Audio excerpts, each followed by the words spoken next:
Hello everyone, once again welcome to our digital library. हम लोग gynae and obs की series start किए थे, जिसमें मैं ऑलरेडी 10 से 15 वीडियोस मॉडर्न टॉपिक के इम्पोर्टेंट बना चुकी हूँ, जिससे एग्जाम में पेपर आते हैं, क्वेश्चंस आते हैं। यदि आपने ये वीडियोस पहले नहीं देखे हो तो जरूर उन्हें डिस्क्रिप्शन बॉक्स से जाकर देख लें, क्योंकि सारे टॉपिक्स एक दूसरे से रिलेटेड हैं। तो प्रीवियस टॉपिक्स को पढ़ने के बाद ही आपको नेक्स्ट टॉपिक समझ में आएंगे। आज हम देखेंगे पोस्टपार्टम हेमरेज, जो कि बहुत ज्यादा इंपॉर्टेंट है, 100 टाइम्स इंपॉर्टेंट है। इस क्वेश्चन के आने के चांसेस 99% होते हैं हर एग्जाम में। तो postpartum haemorrhage and antepartum haemorrhage ये आपको कवर करना है बहुत अच्छे तरीके से। पोस्टपार्टम हेमरेज, सबसे पहले समझिए पार्टम वर्ड मतलब क्या होता है। पार्टम मतलब होता है डिलीवरी, पोस्ट मतलब होता है आफ्टर, यानी आफ्टर डिलीवरी जो हेमरेज हो रहा है यानी ब्लीडिंग हो रही है, उसको हम पोस्टपार्टम हेमरेज बोलते हैं। इसका यदि हिंदी देखा जाए तो आता है प्रसव पश्चात रक्तस्राव। इस नाम से भी क्वेश्चन आता है, तो आप कोई दिक्कत नहीं है, आप मॉडर्न में आपको सब मीनिंग समझनी है। प्रसव पश्चात मतलब आफ्टर की बात हो रही है, तो पोस्टपार्टम हेमरेज टॉपिक है, तो आप इसको आगे फिर इंग्लिश में भी एक्सप्लेन कर सकते हैं। एक टॉपिक आता है एंटीपार्टम हेमरेज, तो ये मैं आगे डिस्कस करूंगी। एंटीपार्टम मतलब डिलीवरी के पहले, एंटी मतलब पहले, तो इसका हिंदी में आता है प्रसव पूर्व रक्तस्राव। तो ये दोनों टॉपिक बहुत ज्यादा इंपॉर्टेंट है। किस साल एंटीपार्टम हेमरेज आता है, किस साल पोस्टपार्टम हेमरेज आता है, तो आपको दोनों प्रिपेयर रखने हैं। पोस्टपार्टम हेमरेज क्या होगी definition? After childbirth more than 500 ml पर vaginal bleeding consider as PPH. Very important है। चाइल्ड बर्थ होने के बाद यदि 500 ml से ज्यादा ब्लीडिंग, देखिए जैसे ही बेबी का बर्थ होता है तो वहां पर ब्लीडिंग होना जेन्युइन सी बात है, कोई कॉम्प्लिकेशन नहीं कंसिडर करते हम उसको, क्योंकि ब्लीडिंग नॉर्मल है। लेकिन यदि ब्लीडिंग 500 ml से भी ज्यादा, बहुत ज्यादा हो रही है, 500 ml क्रॉस कर गया, तो वहां पर हम इसे पर वेजाइनल ब्लीडिंग यदि हो रही है तो उससे हम पीपीएच यानी पोस्टपार्टम हेमरेज कंसिडर करते हैं। ये कब की बात हो रही है? जब नॉर्मल वेजाइनल डिलीवरी है।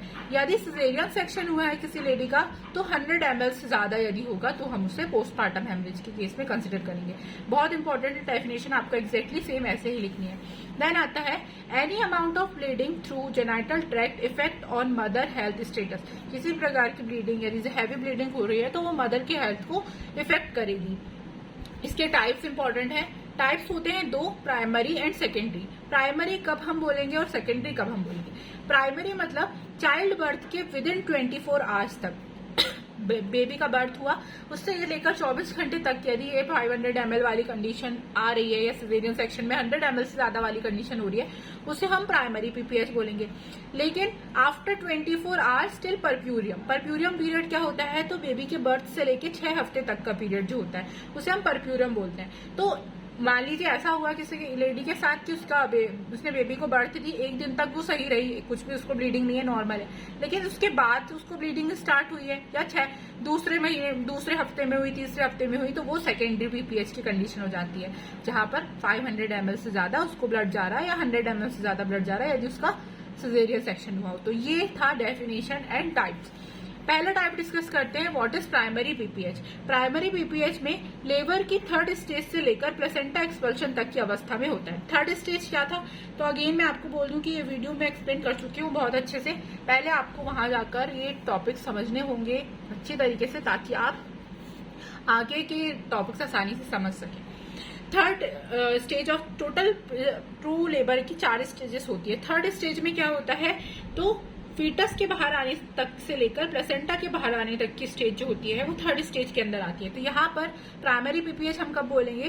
जब लेबर की थर्ड स्टेज से लेकर प्लेसेंटा एक्सपल्शन तक की अवस्था हो और वहां पर ब्लीडिंग हो रही हो, तो उसे ट्रू पीपीएच प्राइमरी पीपीएच बोला जाता है। ट्रू हेमरेज क्या होता है? Subsequent to expel of placenta, यानी प्लेसेंटा के एक्सपेल आउट होने के बाद। कॉजेस क्या होते हैं पीपीएच के? प्राइमरी पीपीएच के होते हैं कॉज 4। इसको हम 4T से याद करते हैं। 4T, tone, tissue, trauma, thrombin. Tone, tissue, trauma, thrombin. Tone 70% due to atonicity of uterus, यानी यूट्रस में टोनिसिटी नहीं है, जो कड़ापन होना चाहिए, उसकी स्ट्रक्चर है वो नहीं है, फ्लैबी यूट्रस है, तो tone due to atonicity of uterus 70% cases में ऐसा होता है कि उस लेडी को पीपीएच हो। टिश्यू 10% केसेस में due to retention of placenta tissue. इसके पहले मैं रिटेंशन ऑफ प्लेसेंटा समझा चुकी हूँ। यदि किसी लेडी की डिलीवरी के बाद प्लेसेंटा की कुछ टिश्यू अंदर रह जाए तो 10% केसेस में चांसेस बनते हैं कि उसे पीपीएच हो सकता है। Then trauma, genital tract injury के कारण 20% केसेस में, या तो उसकी वेजाइनल डिलीवरी हो रही है, उसको किसी प्रकार की चोट लग गई, अंदरूनी चोट है, तो 20% केसेस में ट्रॉमा की वजह से पीपीएच हो सकता है। और थ्रोम्बिन मतलब एक क्लॉटिंग फैक्टर होता है जो ब्लड को क्लॉट करने का काम करता है। यदि उस लेडी में ये क्लॉटिंग फैक्टर एब्सेंट है तो वहां पर उसको ब्लीडिंग हो सकती है। तो ये रेयर कंडीशन होती है, और यदि हो भी तो ये हम पहले से पता लगा सकते हैं कि इसमें थ्रोम्बिन जो है नहीं है, तो उसको ये क्योर किया जा सकता है, पहले से पता लग जाएगा। लेकिन ये 3 कॉज जो है ये पहले से हम पता नहीं लगा सकते।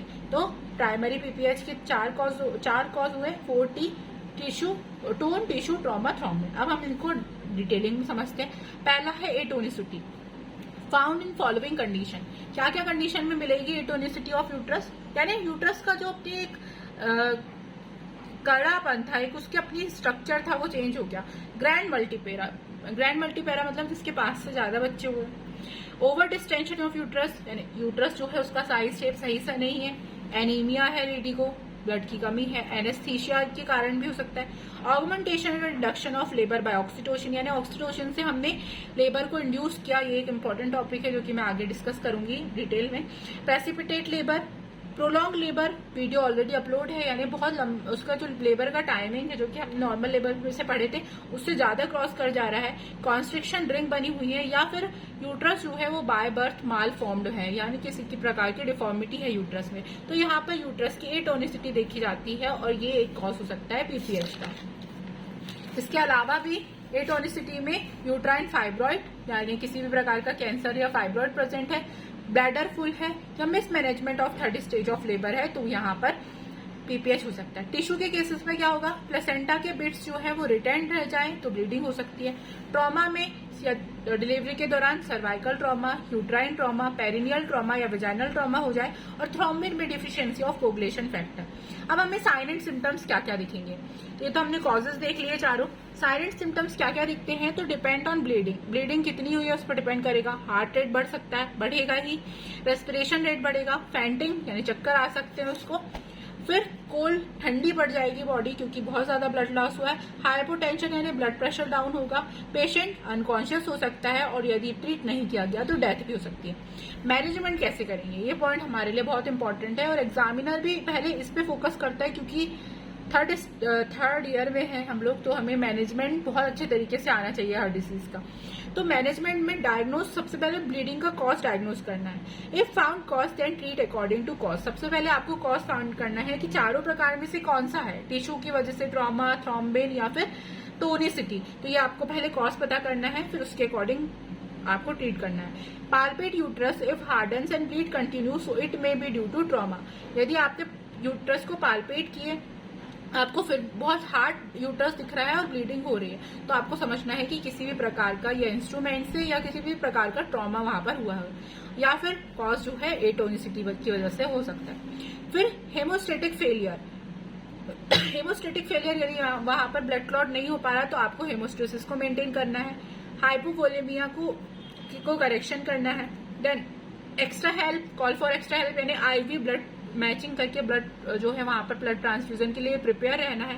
सिक्योर आईवी लाइन, ये सारे मैनेजमेंट होंगे इसके। Secure 2 unit blood transfusion after cross match. Then rapid infusion of normal saline आपको रखनी है। एटोनिसिटी के केस में हम कुछ भी नहीं बोल सकते। टिश्यू के केस में हमें मैनुअल रिमूवल करना है बचे हुए जो भी टिश्यू थे प्लेसेंटा के, और यदि मैनुअल रिमूवल ना हो सके तो डीएनसी, डायलेशन एंड क्यूरेट करना है, इसका भी अलग से वीडियो अपलोड होगा। ट्रॉमा में हमें क्या करना है, हेमोस्टेसिस, सूचरिंग यानी ब्लड को रोकना है, कहाँ से ब्लड आ रहा है, कहाँ ट्रॉमा हुआ वहां पर सूचरिंग करनी है। और यदि if trauma part more than 3 centimetre तो हमें वहां पर सूचरिंग करनी है। देन कोगुलेशन में यदि कोगुलेटिंग फैक्टर एब्सेंट है तो वहां पर हमें फ्रेश फ्रोजन प्लाज्मा जो है वो ट्रांसफर करना है। ब्लीडिंग रिस्क की, यदि ब्लीडिंग बढ़ जाती है तो वहां पर ब्लड प्रेशर लो हो सकता है, पल्स रेट बढ़ सकती है, वहां पर हमें रेसिसिटेशन देना है, ऑक्सीजन सप्लाई देना है और ब्लड ट्रांसफ्यूजन करना है। देन एटोनिसिटी के केस में हम क्या करेंगे, यदि किसी का यूट्रस में टोन नहीं है, यूट्रस फ्लैबी है, तो हमें यूट्रस की मसाज देनी है रेगुलरली, आईवी मिथार्जिन और आईवी ऑक्सीटोसिन देना है। देन आता